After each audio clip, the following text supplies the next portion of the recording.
Yes. So uh, in the graph, so very basic unit is a node. So this is a node.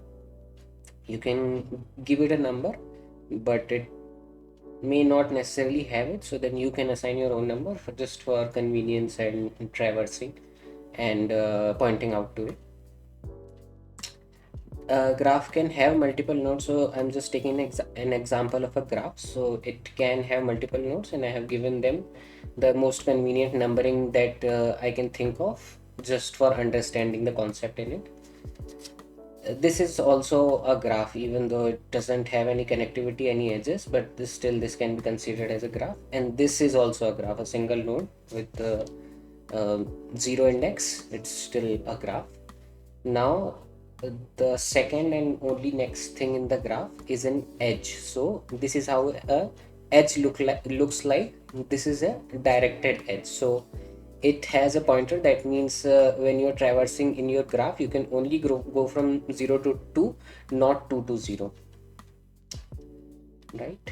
Then it's not necessary कि एक ही edge हो graph में, it can be multiple edges.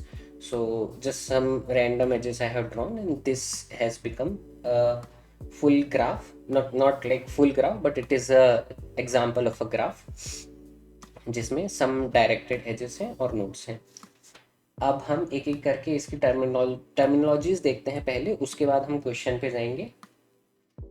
So let's see. What's a cycle? A cycle is a path of the nodes where you start and end at the same point. So let's see one example. So how about this? Is this a cycle or not? So let's say I start from 1, I can go to 4, but I cannot come back to 1. Similarly, if I start from 0, I can go to 1, then 4, but not to back to 2, and neither to 0. And any other you can try, you cannot come back to the same node. So this is not a cycle in the directed graph. अभी directed वाला देख रहे हैं खाली. ठीक. How about this one? Is it a cycle or not? So if you try from 4, you can go to 5, then 6, then 3, then 1, and then back to 4. So yeah, it is a cycle. Or any other node. Say you start walking, then you can come back to the same node. Yes, so notice a few more things here. Graph में, like if they have said it's just a graph, it's not necessary कि एक node से एक ही outgoing edge होगी या फिर एक ही incoming edge होगी. वो यहाँ हम इसी एग्जांपल से देख सकते हैं. सो फॉर एग्जांपल 4 पे एक आउटगोइंग एज है और 2 इनकमिंग एज है. एंड सिमिलरली 2 आउटगोइंग वाला है नहीं, बट वो भी हो सकते हैं कि एक नोड से 2 आउटगोइंग एज हो. So that is not a restriction in the graph. Now to our first type of graph. So this is a cycle, as we have seen. So first type of graph is directed acyclic graph. Directed acyclic graph होने के लिए graph में क्या क्या condition होनी चाहिए? Directed होना चाहिए ऑब्वियसली, और दूसरा असाइक्लिक होना चाहिए. So very very good name, directed acyclic graph that they have given. So it has to be directed and it has to be acyclic. So is this graph directed acyclic graph? No, because it has a loop here, right? So I can change, or I can say flip some of the edges and remove that cycle, and then it will become a directed acyclic graph. So I have decided कि मैंने इन दोनों edges को flip कर दिया. So इसके बाद it doesn't have a loop anymore. So this one which used to be a loop, it is not a loop anymore, right? Yeah. So yeah, as I was saying, so now it has become a directed acyclic graph in the computer science language. इसके real life में बहुत example होते हैं. So let's say you are in college and you have to take some courses. Let's say this course is advanced machine learning. So उससे पहले आपको basic machine learning लेना पड़ेगा, पाइथन प्रोग्रामिंग लेना पड़ेगा, और उससे पहले बेसिक प्रोग्रामिंग लेना पड़ेगा. सो कॉलेज में भी ऐसे डिपेंडेंसी ग्राफ्स अलॉट होते हैं कि आपको पहले ये सब करना पड़ेगा। तो मशीन लर्निंग लेने से पहले आपको प्रोग्रामिंग आनी चाहिए, और पाइथन करने से पहले बेसिक प्रोग्रामिंग आनी चाहिए, एडवांस मशीन लर्निंग करने से पहले ये दोनों चीज़ें आनी चाहिए। So this is how real life example of directed acyclic graph is. That is one. Processes में भी हो सकता है कि एक प्रोसेस एक्स को फिनिश करने से पहले कुछ ए बी सी फिनिश करना ज़रूरी है, तो उसमें वो डिपेंडेंसी ग्राफ बनाता है। That is second.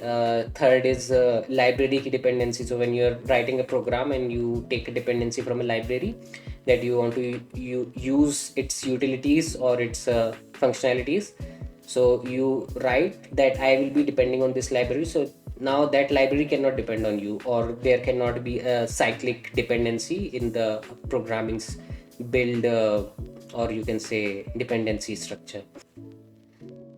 You can also define level like this only in a directed acyclic graph. So एक लेवल की नोड्स तभी एग्जीक्यूट होंगी जब उससे पहले का लेवल एग्जीक्यूट हो चुका हो, राइट। सो 0 के बाद में 1 और 2 एग्जीक्यूट होती हैं विद इन सेम लेवल। वो कोई भी ऑर्डर हो सकती है, दैट आई डोंट केयर। सो 0 के बाद में ही 1 और 2 एग्जीक्यूट होंगी, और 4 और 3 ए वाले लेवल होने के बाद ही होंगी। Similarly 5 and 6। One thing to notice here कि 3 को मैंने लेवल 3 में रखा है, 3 को मैं लेवल 4 में भी रख सकता था, क्योंकि ज़रूरी नहीं है कि वो मतलब 4 के बाद ही हो या 4 के साथ में ही हो। तो उस केस में मैं 3 को लेवल 3 में और 4 को एक नेक्स्ट लेवल में रख सकता था, तो ये भी यूनिक नहीं होते। Just in there are some cases where in directed acyclic graph you can define levels as well, right? You can write some level order traversal and that kind of things. Okay, that's all about directed graph. Directed graph पे कुछ good questions होते हैं, like detecting a cycle in that, and then that इसके directed acyclic graph के और अच्छे questions होते हैं, topological sorting and ordering define करना, जो कि हम देखेंगे फ्यूचर में। उससे पहले हम देखते हैं कि अनडायरेक्टेड ग्राफ क्या होते हैं। Very similar to directed graph, just एक माइनर चेंज, यहाँ पे वो एरो नहीं है जो एरो डिफाइन कर रहा था कि आप सिर्फ 0 से 2 ही जा सकते हैं। सो इस केस में एज डिफाइन करते हैं, there is a edge between 0 to 2, that means you can go from 0 to 2 and back and forth, like there is no direction. if there are multiple edges they will connect the graph like this. इसके भी बहुत सारे example होते हैं। So let's say there is a country, उसमें बहुत सारी cities हैं और उनके बीच में रोड के कनेक्शन का नेटवर्क इस तरह से बना हुआ है। तो रोड्स पे बाई डायरेक्शनल ट्रैफिक होता है, like you can go from one city to second and then come back to second to one as well. yes, that is a good example of undirected graph. This is called a undirected edge, and this entire thing is called undirected graph. That is another definition. Then after that, edge can have a weight as well. So this is an edge weight, जो directed में भी हो सकता था, but हम यहाँ पे देखते हैं इसको। एक एज के ऊपर आप ऐसा वेट डिफाइन कर सकते हैं, उसे सिमिलरली सारी एज पे बना सकते हैं। अब ये कहाँ पे यूज़ होता है? So let's say you are travelling a country and आपको सारी सिटीज़ विजिट करनी है, आपको रोड का मैप दिया हुआ है जो कि ऐसा दिखता है, उसके ऊपर हर रोड पे कुछ टोल लगता है और आपको पेमेंट करना है। तो आप उस रोड को एक एज कंसीडर करो और उस पर वो वेट असाइन कर दो जितना उस पर टोल लगता है।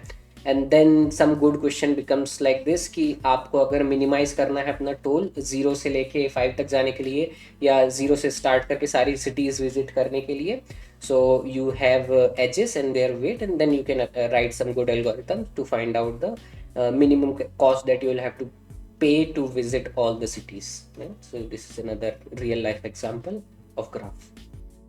Similarly ये नेटवर्क में भी हो सकता है। लेट्स से नेटवर्क में मल्टीपल नोड्स हैं, उनके बीच में कनेक्शंस हैं, तो उसमें एक नेटवर्क एज में लाइक एक नोड से दूसरी नोड पे जाने में जितना टाइम लगता है उसको एज उसका वेट डिफाइन कर दो, और फिर फाइंड आउट करो कि सोर्स नोड से टारगेट नोड पे अगर पैकेट भेजना है तो मिनिमम रूट कौन सा होगा। This is another example of undirected graph, और उसमें कैसे वेट रोल प्ले कर सकता है। ठीक, now this is an example of parallel edge. So ऐसा ज़रूरी नहीं है कि दो नोड्स हैं तो उसके बीच में एक ही एज हो। ऑब्वियसली अगर दो सिटीज़ हैं उनके बीच में दो सड़कें बनी हो सकती हैं और दोनों का डिफरेंट वेट हो सकता है, तो उसको भी हैंडल करना पड़ सकता है। अब क्वेश्चन में यूजुअली नहीं दिया रहता कि पैरेलल एज होगी कि नहीं, और अगर लीड कोड पे क्वेश्चन कर रहे हो तो यू कैन अज्यूम ही नहीं होगी, बट अगर उनको देना होगा parallel edges then they will specifically mention कि there can be parallel edges. But if you are doing in some interview, better to ask the question कि क्या पैरेलल एजेस हो सकती हैं ग्राफ में और नॉट।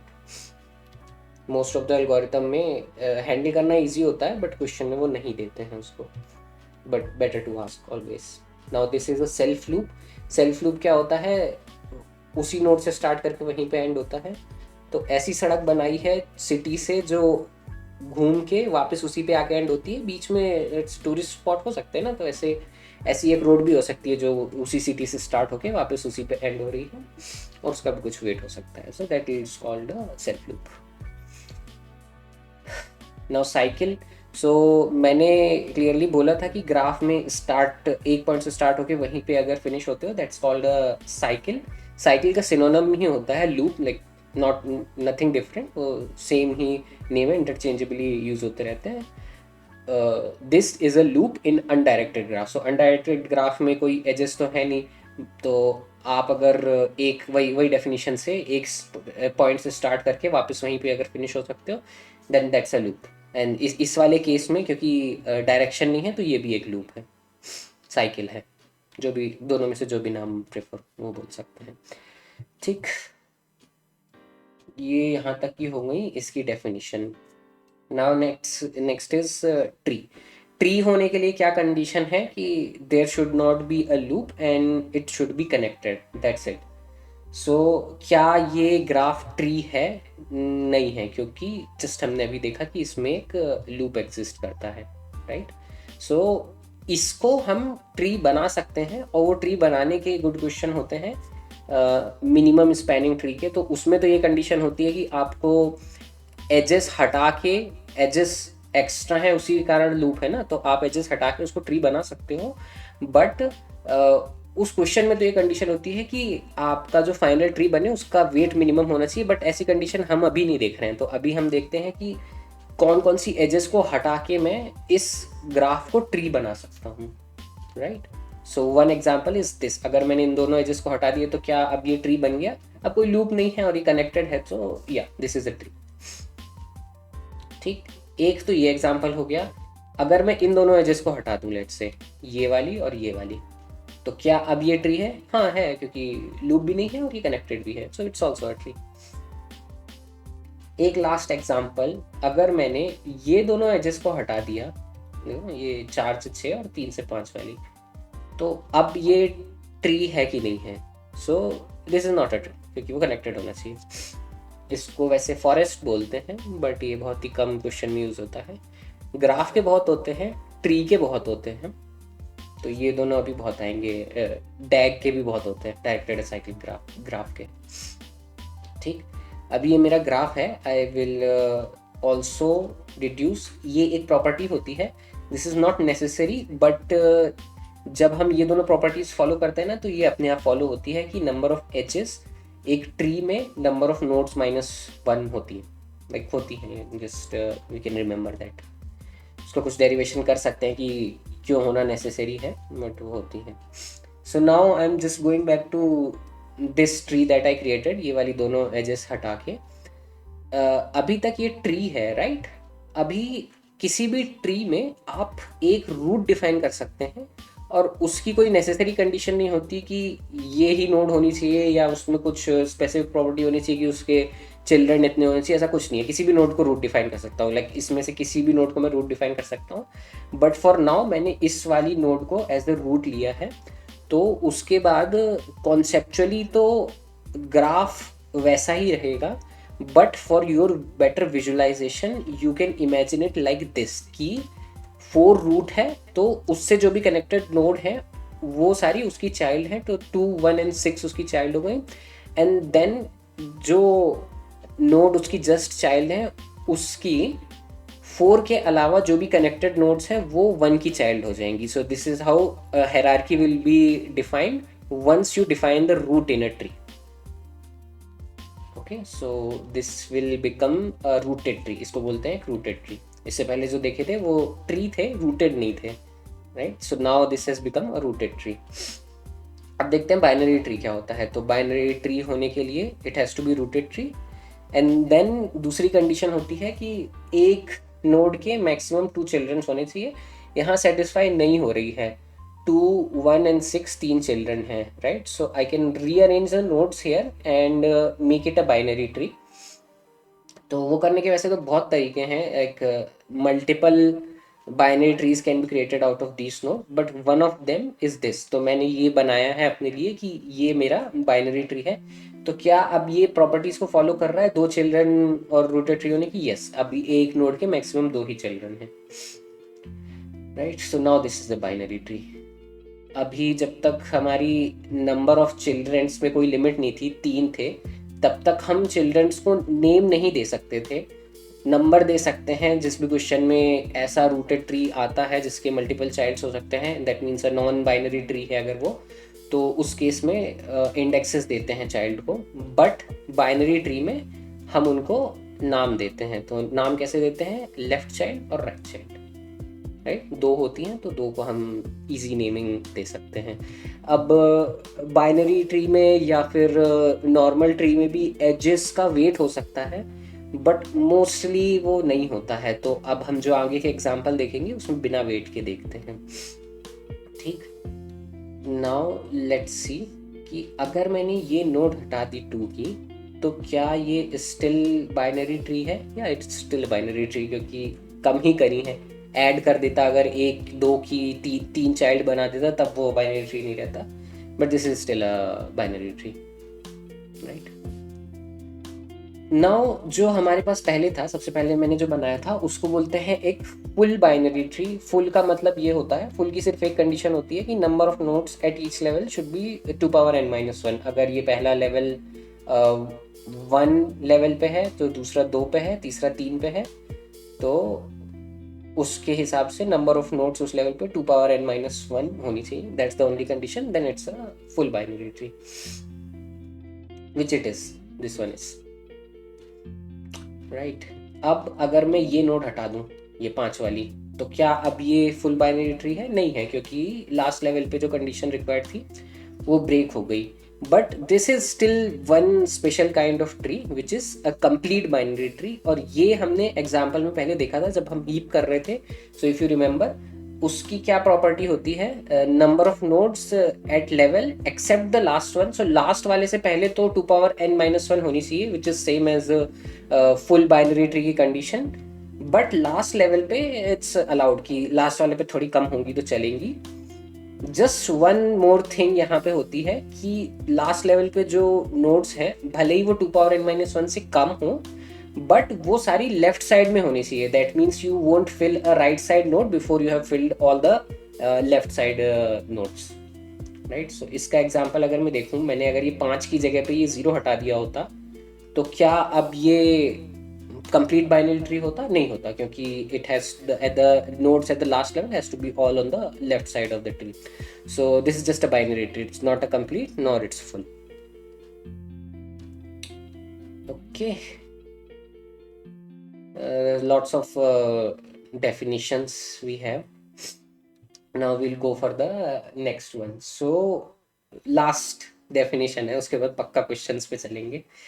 ये होती है binary search tree. Binary search tree के होने के लिए क्या क्या होना चाहिए conditions? It has to be rooted tree, it has maximum 2 child. So binary search tree पहले बाइनरी ट्री होना चाहिए, ठीक। उसके बाद एडिशनल कंडीशंस होती हैं बाइनरी सर्च ट्री होने के लिए। क्या होती हैं वो कंडीशन? 2 कंडीशन होती हैं। एक होती है all values on the left should be smaller than the root. So every sub tree के लिए उसके लेफ्ट में जितना भी बड़ा ट्री है, सारी वैल्यूज उससे छोटी होनी चाहिए लेफ्ट साइड में। And last condition is all values on the right side should be greater than the root node. So 4 के राइट में जितनी भी वैल्यू है वो 4 से बड़ी होनी चाहिए, ठीक। क्या ये ट्री, ये जो मैं देख रहा हूँ, ये बाइनरी सर्च ट्री है? ये नहीं है। क्यों? 4 के लेफ्ट में मैं देखूं अगर, तो 2 और 1 है जो कि उससे छोटी हैं, तो ये वाली कंडीशन तो हो गई सेटिस्फाई 4 के लिए। 6 के लिए अगर मैं देखूँ तो लेफ्ट छोटी होनी चाहिए 3 है, राइट बड़ी होनी चाहिए 5, ठीक है। तो नहीं 5 भी खराब है, तो 6 के राइट में उससे बड़ी होनी चाहिए, 5 नहीं है, सो इसके लिए फेल हो गई, राइट। अब अगर मैं इसको 9 कर दूँ तो क्या अब ये बाइनरी सर्च ट्री बन गया? अगर 6 के लिए चेक करूँ तो राइट बड़ी है, लेफ्ट छोटी है, तो 6 के लिए तो सेटिस्फाइड है। 4 के लिए देखूँ तो लेफ्ट छोटी है 2 और राइट बड़ी है 6, तो ये कंडीशन भी सेटिस्फाइड है। बट स्टिल ये बाइनरी सर्च ट्री नहीं है। क्यों? क्योंकि if you see in the definition, all values on the right side should be greater than the root node. So 4 के राइट में कौन कौन सी वैल्यू है? 6 और 3। 3 4 से बड़ी नहीं है, सो this is still not a binary search tree. अगर मैं इसको चेंज करके 5 कर दूं तो अब ये है बाइनरी सर्च ट्री। 4 के राइट में सब उससे बड़े हैं, 6 से लेफ्ट में उससे छोटा है, राइट में उससे बड़ा है, एंड सो ऑन। बाकी किसी भी नोड का भी चेक करेंगे तो ये कंडीशन सारी सेटिस्फाइड होंगी। सो this is a binary search tree finally. ठीक, एक और एग्जांपल देख लेते हैं इसका। जस्ट यही एक्सप्लेन करने के लिए है कि 8 है यहाँ पे अगर, तो उसके लेफ्ट में सब उससे छोटा होना चाहिए। तो यहाँ पे 3 1 6 और 4 तो है, तो वो तो करेक्ट है। बट ये वाला अगर देखो तो 6 जो नोड है, सिर्फ इतना मैं एम्फेसाइज करना चाह रहा हूँ कि यू डोंट जस्ट सी उस नोड के इमीडिएट लेफ्ट में क्या है। तो 6 के इमीडिएट लेफ्ट में अगर मैं देखता तो 2 होता, जो कि सेटिस्फाई कर रहा है। 8 के इमीडिएट लेफ्ट में देखता तो 3 होता, वो भी सेटिस्फाई कर रहा है। बट जब मैं इसको ऐसे देखता हूँ कि 3 के राइट साइड में एंटायर जो सब ट्री है उसमें जो वैल्यूज हैं वो सारी 3 से बड़ी होनी चाहिए, और ये कंडीशन फॉल्स हो जाती है। दैट मीन्स 3 के राइट में 2 है जो उससे छोटा है बट उसके राइट में है, because of that it's not a binary search. Let's see some basic questions of the tree. So binary tree में हमको अगर ट्रैवर्स करना है तो 3 टाइप होते हैं, उन तीनों को एक एक करके देखते हैं। Given root of the binary tree you have to return in order traversal of the nodes value. In order traversal की डेफिनेशन क्या होती है कि पहले आप लेफ्ट सब ट्री को पूरा विजिट करेंगे, देन रूट को विजिट करेंगे, and then finally right sub tree को विजिट करेंगे। तो आइडिया तो जैसा है वैसा है, उसमें कुछ समझने का नहीं है। You have to just know and remember कि this is how in order traversal work. इसका इम्प्लीमेंटेशन वेरी सिंपल होता है। एक क्लास मैंने बनाई इन ऑर्डर ट्रैवर्सल करने के लिए, और उन्होंने क्वेश्चन में क्या बोला था, रूट नोड दी थी और फाइनली उनको एक लिस्ट में इन ऑर्डर ट्रैवर्सल चाहिए था। ऑर्डर मतलब ऑर्डर करेक्ट होना चाहिए। तो इस क्लास में मैं कंस्ट्रक्ट कर रहा हूँ इन ऑर्डर ट्रैवर्सल को। कैसे करेंगे? पहले मैंने गेट इन ऑर्डर ट्रैवर्सल एक मेथड बनाई जिसमें मैं अपने इन ऑर्डर ट्रैवर्सल को इनिशियलाइज करूँगा, एंड इन ऑर्डर ट्रैवर्सल का रिकर्सिव इम्प्लीमेंटेशन लिखा है मैंने, एंड फाइनली उसको रिटर्न कर दिया है क्योंकि इसके अंदर वो वैल्यूज पॉपुलेट हो गई होंगी। And next we will see कि इसको मैंने रिकर्सिवली इम्प्लीमेंट कैसे किया है। बट उससे पहले एक ये रैपर बनाया है ताकि जो मेन क्लास है उसको ये सब टेक केयर ना करना पड़े, रिकर्शन और एक्सेट्रा थिंग्स का। सो this is how that works. Now let's see the core logic of in order traversal कैसे काम करता है। तो बहुत छोटा सा ही होता है, जैसी डेफिनेशन है वैसे ही उसका इम्प्लीमेंटेशन होता है। रूट से उसको कॉल किया इन ऑर्डर ट्रैवर्सल को। अगर रूट नल है दैट मीन्स आप एक लास्ट लेवल पे पहुंच गए हैं, वहाँ से तो रिटर्न कर दो, कुछ करने की ज़रूरत नहीं है उसके आगे। बट डेफिनेशन के हिसाब से first you visit the left sub tree recursively. So in order traversal मैंने सेम मेथड को कॉल किया है but with the left child. So this is called recursion when you call the same method but with different parameter. So same parameter के साथ ही अगर call करोगे तो infinite loop चलता ही जाएगा। सो हम उसकी एक लेफ्ट सब ट्री को रिकर्सिवली कॉल कर रहे हैं। एंड सेकेंड स्टेप इज जो रूट नोड है, करेंट नोड है, उसको विजिट करते हैं। तो विजिट करने के वैसे बहुत मतलब हो सकते हैं, बट इस क्वेश्चन में उन्होंने हमसे ऑर्डरिंग मांगी है, तो मैंने इन ऑर्डर ट्रैवर्सल में करंट नोड को ऐड कर दिया और फाइनली फिर जो राइट सब ट्री है उसको विजिट किया। तो हम ये वाला एग्जाम्पल कोई अच्छा, हाँ ये वाला देख सकते हैं। इन्होंने हाँ ये दिया है ना, जैसे 1 2 3 एक्सेट्रा जो भी है। तो अब यहाँ पे अगर मैं रूट को यहाँ से स्टार्ट करूँगा, इन ऑर्डर ट्रैवर्सल का रिकर्सिव लॉजिक लिखूँगा, तो पहले वो 2 पे जाएगा, देन हर समय लेफ्ट पे पहले जाएगा, तो फर्स्ट 2 पे आएगा, देन 2 से वो 4 पे आएगा। 4 का लेफ्ट कुछ नहीं है, उसके बाद वो 4 को विजिट करेगा, तो सबसे पहला नंबर आएगा 4 जो कि आउटपुट में है यहाँ पे। देन वो 4 के राइट को विजिट करेगा जो खाली है, तो जैसे नल आएगा तो वहाँ पे वो रिटर्न हो जाएगा। देन ये रिकर्सिव कॉल खत्म हो गया 4 का, and then it will go back to 2, and then first it will visit 2, that means add in the list, then go to the right side, right. So इसलिए 2 उसके बाद आ गया, एंड देन राइट साइड में गए हैं। Right पे जब आए हैं तो अब 5 को विजिट कर, रूट को विजिट करने से पहले लेफ्ट में जाएंगे, तो पहले लेफ्ट में आए तो पहले 6 प्रिंट होगा जो कि है यहाँ पे, देन 5 एंड देन 7। जब ये 7 प्रिंट हो गया तो रिकर्सिव कॉल यहाँ वापस आएगा। 5 पूरा विजिट हो गया है, उसके लेफ्ट, रूट और राइट तीनों विजिट हो गए, so it will go back, it will recurse back to 2। अब 2 भी पूरा विजिट हो गया है, लेफ्ट में विजिट कर लिया था, रूट को ऐड कर दिया था, देन राइट साइड को विजिट कर लिया, तो 2 भी पूरा विजिट हो गया, then will recurse back to 1। So ये सब विजिट होने के बाद में 1 विजिट होगा, which you can see from here, and then right sub tree पे जाएंगे, तो सो ऑन इट विल चलता रहेगा। आई होप ये क्लियर हो गया हो। 3 पे आएंगे एंड देन लेफ्ट में कुछ नहीं है तो 3 को विजिट करेंगे, देन राइट पे जाएंगे, राइट के पहले लेफ्ट पे जाएंगे 9, एंड देन फिर 8 को विजिट करेंगे, 8 के राइट में कुछ नहीं है, देन 8 का विजिटिंग खत्म हो गया, go back to 3, then go back to 1, and then we are all finished. So this is in order traversal of the tree. Simple है, ज़्यादा डिफिकल्ट नहीं है, बट यूजफुल रहता है, स्पेशली बाइनरी सर्च ट्री में। In the binary search tree if you do in order traversal you will get a sorted order of the nodes value. कैसे होता है वो देखेंगे बाद में, ठीक। तो ये इन ऑर्डर ट्रेवर्सल हो गया। अब इसके अलावा 2 और होते हैं, pre order traversal and post order traversal. तो प्री ऑर्डर ट्रेवर्सल का तो हमको एक क्वेश्चन देखना है, तो उसके लिए रिक्वायरमेंट है। Post order traversal very useful होता है, वैसे उसका डायरेक्ट क्वेश्चन नहीं होता, बट बहुत सारे इम्प्लीमेंटेशन में पोस्ट ऑर्डर ट्रेवर्सल का यूज़ होता है। क्यों होता है? बहुत सारे क्वेश्चन में ऐसा होता है ना कि based on children you have to take some decision. तो पहले आप लेफ्ट चाइल्ड और राइट चाइल्ड दोनों को कॉल करते हो, उसके बाद रूट को पॉपुलेट करते हो या चेक करते हो, this kind of condition check on the child you can only do once you have visited the left and the right child. So उसमें पोस्ट ऑर्डर ट्रेवर्सल काफ़ी यूज़ होता है, तो उसको हम देखते हैं। अब इसका इम्प्लीमेंटेशन है ना, कुछ चेंज नहीं होगा, सिर्फ इन इंस्ट्रक्शन की ऑर्डरिंग चेंज होगी, ठीक। तो एक एक करके उसको देखते हैं। प्री ऑर्डर ट्रेवर्सल, बाकी सारा टेम्पलेट सब सेम है, ये सब सेम है, लिस्ट बनाई है, कैलकुलेट किया, रिवर्स किया है, ये भी सेम है, सिर्फ ये वाले इंस्ट्रक्शन चेंज हुए हैं, राइट। इसमें क्या किया है, पहले आप रूट को विजिट करते हो, फिर लेफ्ट को एंड फिर राइट को, दैट्स इट। इतना डिफरेंस है इसका इन ऑर्डर ट्रेवर्सल से। एंड देन फाइनली जो पोस्ट ऑर्डर होता है, I think you can guess, उसमें पहले लेफ्ट चाइल्ड विजिट होता है, then right child and then finally root. ये ऑर्डर इंपॉर्टेंट है वैसे दोनों में। प्री ऑर्डर में पहले लेफ्ट होता है फिर राइट होता है, ऐसा नहीं है कि मैंने रूट पहले विजिट कर ली तो फिर लेफ्ट राइट में कुछ भी करूँ। Root, left and then right, that is the order in this.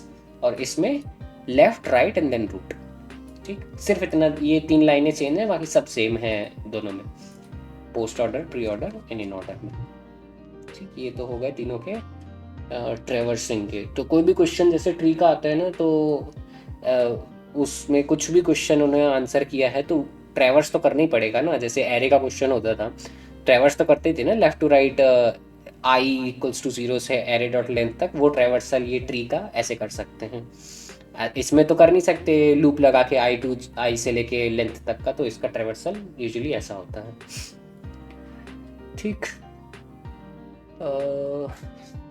Any let's see more question.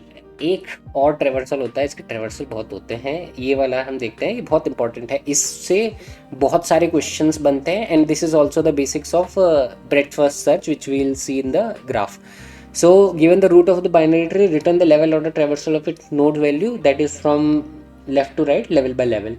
तो ये एग्जाम्पल अगर उन्होंने दिया है तो इसका लेवल ऑर्डर ट्रेवर्सिंग कैसी होगी, वो होगी 3 जो कि यहाँ सबसे पहला लेवल है, फिर होगी 9 और 20 जो कि दूसरा लेवल है, एंड देन फाइनली 15 एंड 7 जो कि लास्ट लेवल है, ठीक। क्वेश्चन तो क्लियर है कि हर लेवल को एक बार में एक लेवल को ट्रैवर्स करना है। अब इसका इम्प्लीमेंटेशन देखते हैं। इसका इम्प्लीमेंटेशन ब्रेडथ फर्स्ट सर्च से ही होता है, बट उसका टोन डाउन वर्जन है। You can write the same implementation of BFS जो आप ग्राफ में लिखते हो, बट यहाँ पे लिखोगे ना तो उसमें कुछ ऐसी कंडीशंस होती हैं जो यहाँ नहीं आएंगी। तो जब ग्राफ में हम BFS लिखते हैं तो हमको ये चेक करना पड़ता है कि सेम नोड को मल्टीपल टाइम विजिट ना करें, बट अगर वो ट्री है वो भी रूटेड वाला तो उसमें, और ट्री विल टेक केयर कि वो same node multiple time visit ना हो। ओके, ये part just good to know information थी। अब हम एक्चुअल इम्प्लीमेंटेशन देखते हैं कि कैसे लेवल ऑर्डर ट्रैवर्सल होता है ट्री में। ठीक, सो एक एग्जांपल है, ये मैंने लिया हुआ है मेरा लेवल ऑर्डर ट्रैवर्सल करने के लिए। क्या आइडिया होता है इसमें, मैं दो चीज़ें बनाता हूँ, एक होती है मेरी क्यू और एक होती है फाइनल लेवल ऑर्डर, जिसमें मैं स्टोर करके रखूँगा मेरी लेवल की ऑर्डरिंग को, राइट। जब मैं स्टार्ट करता हूँ तो सबसे पहला स्टेप होता है रूट को मैं क्यू में इंसर्ट कर देता हूँ, और उसके बाद एक क्या बोलते हैं उसको, सेपरेटर बनाते हैं क्यू में कि this is going to be one level. ठीक, अभी आगे चलेंगे जैसे जैसे वो क्लियर होता जाएगा। क्यू में हमने देखा था कि जो सबसे पहले इंसर्ट होता है वही सबसे पहले पॉप होता है, तो एक ही चीज़ हुई थी तो ऑब्वियसली वही एग्जिट होगी सबसे पहले। तो 4 को मैं पॉप करूँगा। नाउ द मेन थिंग, जिस नोड को मैं पॉप करता हूँ उसके दोनों चिल्ड्रंस जो होते हैं वो क्यू में इंसर्ट हो जाते हैं, राइट। सो 4 को मैंने पॉप किया तो 2 और 6 क्यू के अंदर इंसर्ट हो गए।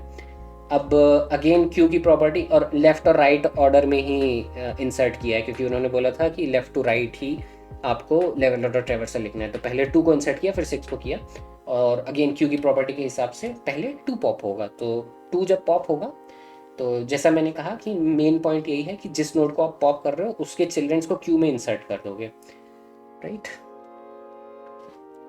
देन 1 क्यू में आ गया है, वो डीलिमिटर के बाद में है। डीलिमिटर रिप्रेजेंट करता है कि करंट लेवल कितना है, ठीक। तो अभी करंट लेवल की अभी मैंने कुछ मूव नहीं किया, जस्ट उसको रीएडजस्ट कर रहा हूँ क्यू के अंदर। Then 6 will be popped from the queue, and 6 के जो चिल्ड्रन हैं वो क्यू के अंदर इंसर्ट हो जाएंगे, दैट इज सेकेंड थिंग। और जो करंट लेवल है वो फिनिश हो गया, दैट मीन्स जो सेकेंड लेवल था 2 और 6 थे जिसमें, वो फिनिश हो गया। ये कैसे पता चलेगा, जब क्यू का फ्रंट जो है वो डीलिमिटर के बराबर हो जाएगा, सेपरेटर के बराबर हो जाएगा, वहाँ पे वो करंट लेवल फिनिश हो गया। तो जो मैं लेवल ऑर्डर में इंसर्ट कर रहा था वहाँ पे मैंने एक चेक पॉइंट लगा दिया कि यहाँ तक की जितनी नोट्स आई थी वो एक लेवल थी। एंड दूसरी चीज़ मैंने क्या करी, क्यू के अंदर भी जो क्यू के फ्रंट पे डीलिमिटर था उसको उसके बैक पे पुश कर दिया। दैट मीन्स अब जो क्यू के अंदर नोट्स है डीलिमिटर से पहले वो एक लेवल है, ठीक। नेक्स्ट ऑपरेशन क्या होगा, 1 सबसे पहले इंसर्ट हुआ था वो पॉप होगा, 1 की जो नोड है वो क्यू में इंसर्ट हो जाएगी। देन 3 नेक्स्ट पुश हुआ था क्यू में तो वो एग्जिट होगा। 3 की दोनों चाइल्ड इंसर्ट हो जाएंगी क्यू के अंदर। देन फाइनली 5 पॉप होगा। 5 की कोई चिल्ड्रन है नहीं, बट अभी हमारी क्यू के फ्रंट पे डीलिमिटर आ गया है, तो अब जितनी भी नोड इंसर्ट हो गई हैं लेवल ऑर्डर के अंदर उसके एंड पे डीलिमिटर लगा देंगे कि एक और लेवल खत्म हो गया है, ठीक। और क्यू में भी डीलिमिटर को बैक पे पुश कर देंगे। अभी यहाँ पे मैं कोई रीएडजस्टिंग नहीं कर रहा हूँ, बट वो थोड़ी जगह कम कर पड़ रही थी स्क्रीन पे, तो लेवल ऑर्डर में मेरे को नेक्स्ट नोड इंसर्ट करनी है, उनके लिए जगह बनाइए खाली। एक एक करके जिस ऑर्डर में गई थी इंसर्ट हुई थी उसी ऑर्डर में वो पॉप होंगी। 8 देन 9 और 7, इन तीनों का कोई चिल्ड्रन नहीं है तो कुछ भी क्यू में पुश नहीं होगा। बट ये सब ऑपरेशन करने के बाद में मेरा लेवल ऑर्डर पूरा खत्म हो गया, which you can see as well कि सबसे पहले लेवल पे 4 है, दूसरे पे 2 और 6 हैं, फिर 1 3 5 है, देन 8 9 7 है। सो ये आइडिया होता है, क्यू का यूज़ करके करते हैं।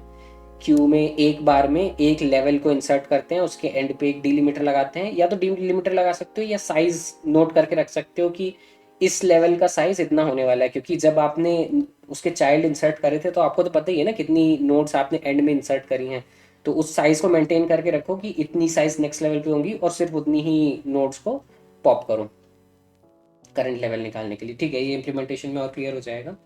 सो हम अब वही देखते हैं। चेक, आई थिंक मैंने लिखा था, हाँ इम्प्लीमेंटेशन है मेरे पास। तो क्यू बनाई थी, क्यू बनाई है यहाँ पे, और दूसरी चीज़ लेवल ऑर्डर ट्रैवर्सल जिसमें मेरा फाइनल आंसर होगा। डीलिमिटर वहाँ पे जो था उसका मतलब यहाँ पे है कि डिफरेंट लिस्ट्स में ऐड करेंगे एक एक लेवल को, राइट। रूट अगर नल है तो कुछ नहीं है, खाली लिस्ट रिटर्न कर देनी है। ये एक इम्पॉर्टेंट कॉर्नर केस है। Most of the elite code के क्वेश्चंस में वो रूट नल देके चेक करते हैं कि आप क्या रिटर्न कर रहे हो, तो उसमें खाली लिस्ट रिटर्न करना ज़रूरी है। फिर मैंने क्या किया था, सबसे पहले रूट को तो बाय डिफ़ॉल्ट ऐड कर दिया था। सेकेंड थिंग, जब तक क्यू के अंदर एक भी वैल्यू प्रेजेंट है तब तक मेरे को BFS को रन करना है। दैट मीन्स क्यू में से वैल्यूज पोल कर करके लेवल ऑर्डर ट्रैवर्सल के अंदर पुश करना है, ठीक। अब जितनी नोड्स कुछ भी पुश करने से पहले क्यू के अंदर है वो एक लेवल होगा। आई मीन ये वैल्यू एक बार में एक लेवल को पूरा ट्रैवर्स करता है, तो वो साइज मैंने पहले स्टोर करके रख लिया। एंड देन फाइनली जो करंट लेवल है उसको मैं पूरा लिस्ट बनाऊंगा और इस लिस्ट को फाइनली मैं अपने लेवल ऑर्डर के अंदर इंसर्ट कर दूंगा। तो जस्ट सी हियर कि ये फाइनली सिर्फ एक ही काम आता है, जो लेवल ऑर्डर है उसके अंदर करंट लेवल को मैं इंसर्ट कर देता हूँ। उसको कैसे फिल करते हैं वो देखते हैं एक सेकेंड में, ठीक। जैसा मैंने कहा कि क्यू में अभी जितनी नोड्स हैं उसका साइज मैंने निकाल के रख लिया और उतनी बार मैं पोल ऑपरेशन करूंगा मेरी क्यू के अंदर। एक एक ऑपरेशन में मैं क्या करूंगा, एक नोड को पोल करूंगा, दैट इज वन ऑपरेशन। दूसरी चीज जो मैंने बोली थी कि जो नोड मैंने क्यू में से पुल करके लेवल ऑर्डर ट्रैवर्सल के अंदर डाली है उसका लेफ्ट चाइल्ड और राइट चाइल्ड दोनों को अब मैं क्यू के अंदर इंसर्ट कर दूंगा, and this is that operation, not much difficult. और जो करंट नोड मैंने निकाली थी उसको मेरे को कहीं डालना है, जो है मेरा लेवल ऑर्डर ट्रैवर्सल, तो उसको करंट लेवल में मैंने ऐड कर दिया। एंड ये सब करने के बाद में जो करंट लेवल है उसके अंदर वैल्यूज होंगी करंट लेवल पे जो नोड्स हैं उसकी, तो उसको मैंने फाइनली लेवल ऑर्डर के अंदर ऐड कर दिया। And then it will again go back, queue empty नहीं है, दैट मीन्स नेक्स्ट लेवल की नोड्स अभी क्यू में है, so it will again start the same process and then poll it, push the next levels nodes in the queue and so on. Finally मैं level order को return कर सकता हूँ, that will be my final answer of the level order traversal. अब यहाँ पे कितनी सारी चीज़ें हम कर सकते हैं, एक एक लेवल पे कितनी नोड्स हैं ये बता सकते हैं ना। लिस्ट ऑफ लिस्ट है तो यहाँ पे कितनी 3 लिस्ट बनेंगी, हर एक में रिस्पेक्टिवली 1, 2 and 2 नोड्स होंगी। That is something that they can ask the question कि टेल मी कि ईच लेवल पे कितनी नोड्स है। Given this implementation you can tell that easily, right. This is very important, so make sure you know this, practice this a lot. Let's see, we have some time for next question, ठीक। let's see,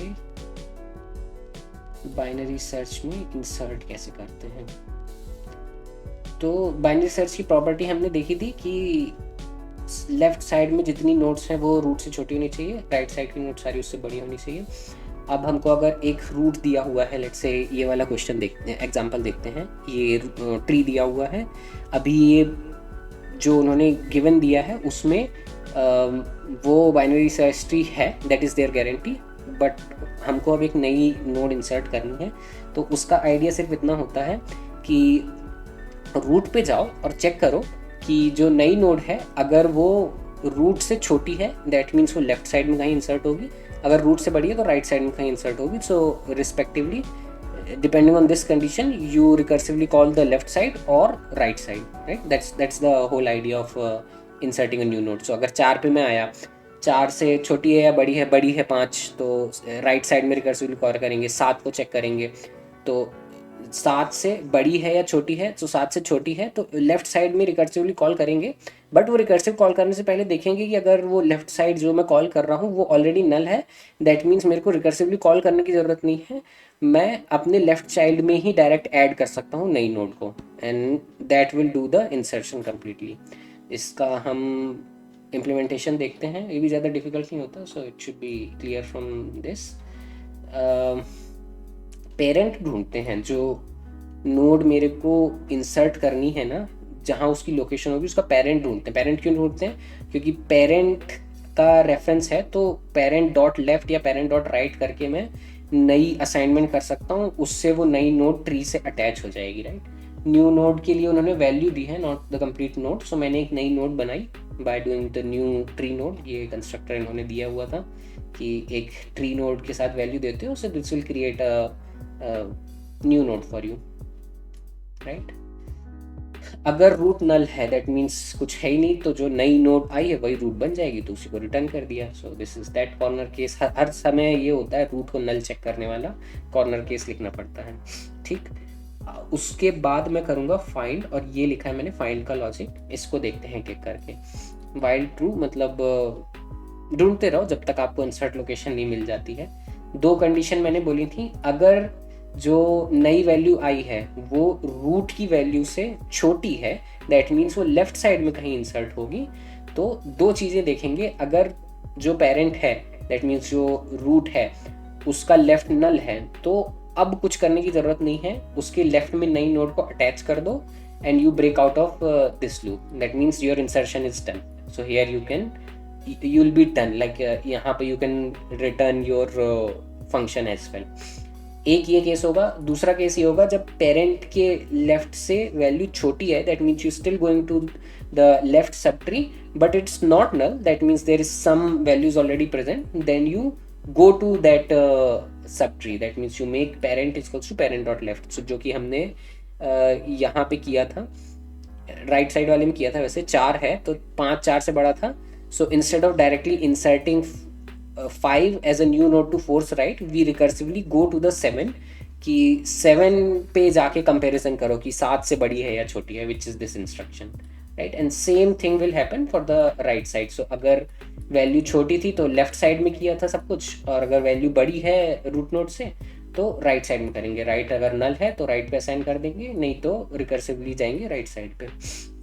मैं recursive बोल रहा हूँ but मैंने implementation iterative किया है क्योंकि iterative possible था यहाँ पे, बट हम पेरेंट को इस तरह से इटरेट कर रहे हैं कि ना उसको हमें एज अ नई रूट नोड कंसीडर करते हैं, देन उससे कंपैरिजन करते हैं कि जो नई वैल्यू आई है छोटी है तो लेफ्ट में जाओ, बड़ी है तो राइट में जाओ, राइट। और ये सब करने के बाद में कोई ना कोई ऐसा पॉइंट आएगा जहाँ पे जो पेरेंट नोड है उसका लेफ्ट या राइट नल होगा, वहाँ पे मैं अटैच कर दूंगा और वो इन दोनों में से कोई एक ब्रेक स्टेटमेंट एग्जीक्यूट होगा जो इस वाइल लूप से बाहर आ जाएगा, और फाइनली मैं रूट रिटर्न कर दूंगा, तो मेरी नई नोड इंसर्ट हो जाएगी।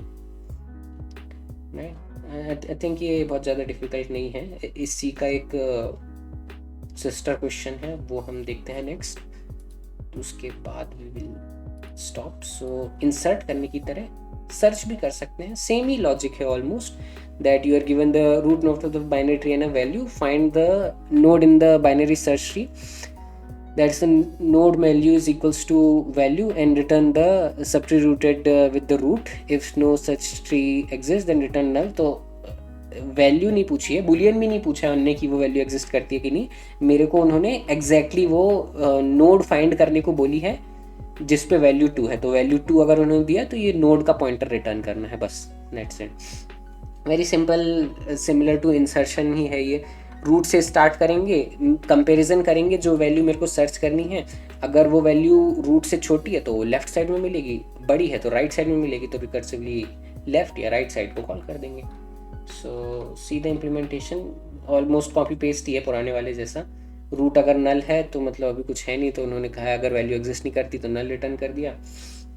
दूसरे केस में रूट से स्टार्ट किया, जिस नोड को फाइंड करना है, जब तक वो नल नहीं हो जाती, नल हो गई मीन्स वो नहीं मिला कहीं पे भी। उसके अलावा अगर जिस वैल्यू को मैं फाइंड कर रहा हूँ वो करंट नोड के बराबर है, तो मैं यहाँ से रिटर्न कर सकता हूँ कि मेरे को मिल गई वो नोड, तो उसका रेफरेंस मैंने रिटर्न कर दिया।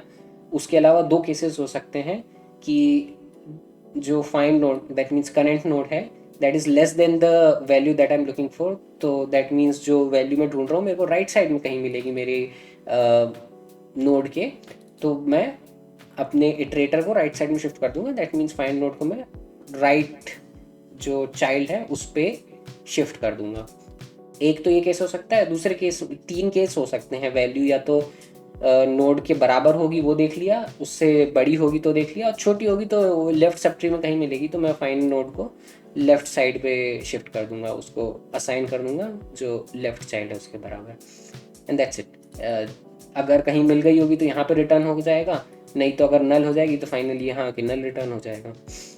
So this is how you search for a value in the binary search tree.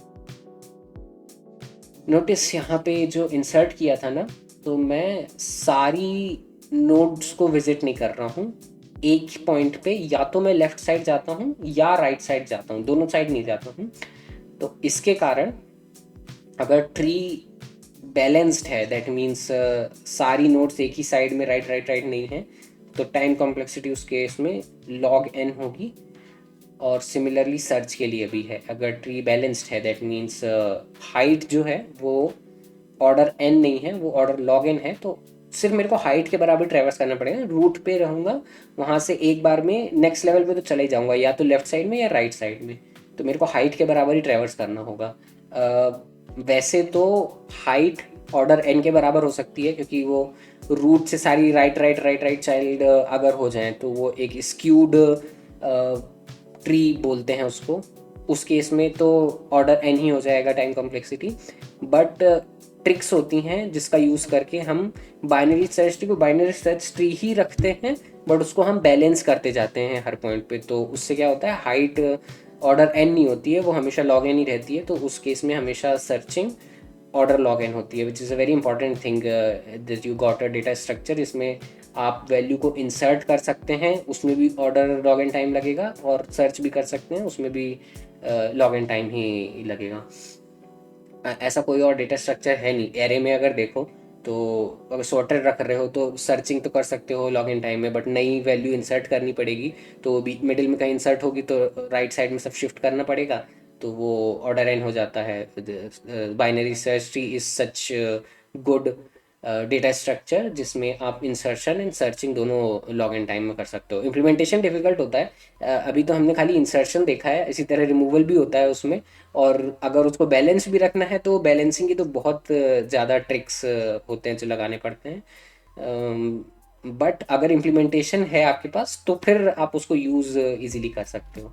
And luckily इसमें जावा में, सीपीपी में, पाइथन में, सब में एक इंटरनल इम्प्लीमेंटेशन मिलता है ट्री का। अगर मेरे को वैल्यूज़ स्टोर करके रखनी है इंटीजर की, तो उसको मैं ऐसे इनिशलाइज कर सकता हूँ, न्यू ट्री सेट।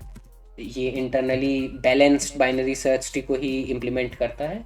तो अगर ट्री के अंदर मैं वैल्यू ऐड करूँगा, dot add let's say 3 and tree dot add let's say 2, तो ये इंटरनली उसको as a binary search tree store करेगा। तो इसमें अगर मैं सर्च करता हूँ ट्री डॉट कंटेन्स, हाँ कंटेन्स 2, तो इसकी time complexity order log N ही होगी एंड इंसर्शन की भी लॉग एन होगी।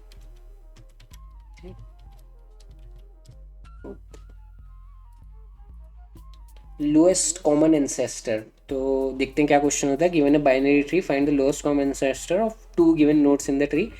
According to the definition, the lowest common ancestor is defined as the between two defined between two nodes P and Q as the lowest node in the tree that has both P and Q as its descendant, where we allow a node to be descendant of itself.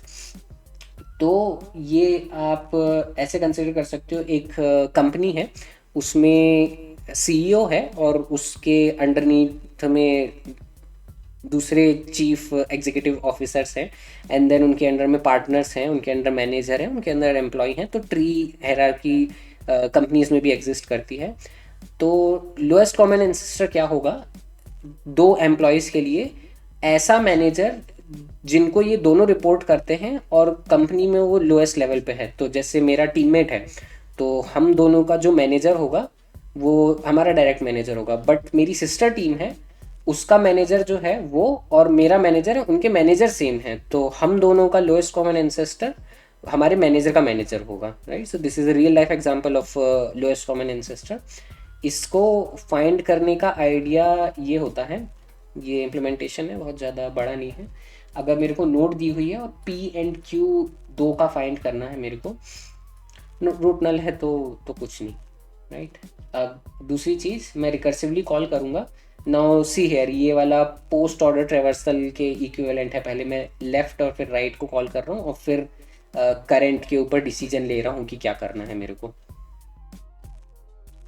Right. Recursively call left and right side करेंगे तो एक कोई ऐसा point आएगा जिसपे node या तो P के बराबर होगी या क्यू के बराबर होगी, तो उसमें मैं करंट नोड को रिटर्न कर दूंगा, राइट। एंड जब ये दोनों रिकर्सिव कॉल किए तो उसमें से तीन केसेस हो सकते हैं, या तो जो करंट नोड है उसके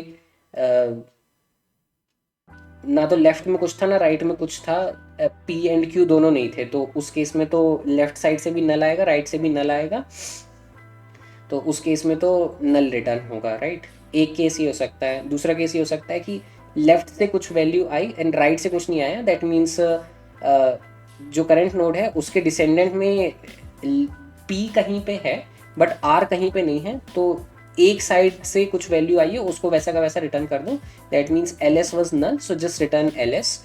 एक ये केस होगा। दूसरा भी केस सिमिलर ऐसा हो सकता है कि सिर्फ राइट साइड से वैल्यू आई है, दैट मीन्स राइट साइड में one of the node was there, left side में there was nothing, so current node is not the L C A, it will be somewhere up in the tree. So उस case में right side directly return कर दो। But जो actually में lowest common ancestor होगा, तो उस case में क्या होगा, लेफ्ट साइड से भी एक नॉन नल वैल्यू आएगी, that means there was a match to P, and right side में there was another match to let's say Q. So उस केस में, सिर्फ उस केस में लेफ्ट साइड और राइट साइड दोनों नॉन नल होगी, एंड जब ऐसा होता है तो उसका मतलब ये होगा जो करंट नोड है वो लोएस्ट कॉमन इंसेस्टर है, so you can return that node as the final result, and it will be the final lowest common ancestor for the p and q, right. ये थोड़ा सा डिफिकल्ट है, इसके बहुत सारे इम्प्लीमेंटेशन होते हैं, but this is the one I have found most optimal and easy to implement. Let's see इसमें, हाँ लेट्स से ऐसा था कि एक नोड पे मैं स्टैंड कर रहा हूँ अभी, उसके लेफ्ट साइड में मैंने रिकर्सिवली कॉल किया, और लेफ्ट साइड जो नोड थी उसने अपने लेफ्ट और राइट दोनों में कॉल किया, तो उसको लेफ्ट में और राइट में मिल गई, तो वो नोड जो रूट की लेफ्ट है वो मेरी लोएस्ट कॉमन एंसेस्टर बन गई, तो उसको तो मैं रिटर्न कर दूंगा। अब वापस जब मैं रूट पे आऊँगा जहाँ से मैंने लेफ्ट में कॉल किया था, तो लेफ्ट साइड से सिर्फ लोएस्ट कॉमन एंसेस्टर रिटर्न हो रहा होगा, राइट साइड में कोई नोड नई नहीं मिली होगी, क्योंकि दोनों P and Q left sub tree में एग्जिस्ट करते थे, तो राइट साइड से नल रिटर्न हो रहा होगा और लेफ्ट साइड से लोएस्ट कॉमन एंसेस्टर रिटर्न हो रहा होगा। वो वाला केस कौन सा होगा, ये वाला, तो उसमें लेफ्ट इज नॉट नल, सो उसमें मैंने लेफ्ट को जो लोएस्ट कॉमन एंसेस्टर आया था उसको एज इट इज रिटर्न कर दिया। ये सो 5 और 4, हाँ एंड 4, ये ना क्या होगा इसमें, रिकर्सिव कॉल 5 पे आएगा पहले, एंड 2 और 7 और 4 हैं, इन पे रिकर्सिव कॉल आएगी, आई डोंट थिंक सो, क्योंकि मैंने ये चेक्स पहले लगाए हैं ना, तो जब 5 पे वो कॉल आएगा, सो इट विल सी कि 5 मैचेस विथ पी, राइट। सो ये यहीं से रिटर्न हो जाएगा, 6 पे भी नहीं जाएगा, यहाँ से 5 रिटर्न होगा, right. And then right side में कॉल होगा, इनमें से कोई भी मैच नहीं होगा, तो राइट साइड से नल आएगा, लेफ्ट साइड से 5 आएगा, तो हम 4 का LCA ढूंढ रहे थे, वहाँ हम गए भी नहीं रिकर्सिव कॉल करते हुए, 5 से ही रिटर्न हो गए, तो जो रूट है उस पर लेफ्ट साइड से 5 आएगा, राइट से नल आएगा, तो यहाँ से वो 5 रिटर्न कर देगा, which is correct answer. So this is tricky, मतलब नॉट द एग्जैक्ट कि हमने दोनों नोड्स को विजिट किया और फिर उनका फाइंड किया, but this trick this works कि इससे सही आंसर ही मिलता है, राइट। एक और चीज़ है यहाँ पे पॉइंट नोटिस करने का, हाँ आई मीन किसी भी नोड पे व्हेन यू आर स्टैंडिंग ना, तो वो, और अगर वो पी और क्यू में से दोनों कुछ नहीं थी, तो आइडिया खाली इतना ही है कि लेफ्ट और राइट दोनों में से जो भी नॉन नल आया है उसको रिटर्न कर दो, और अगर दोनों नॉन नल आए हैं तो सेल्फ को रिटर्न कर दो, that's the algorithm which I can say. वही ये वाले तीनों स्टेप्स हैं, ठीक, फाइन।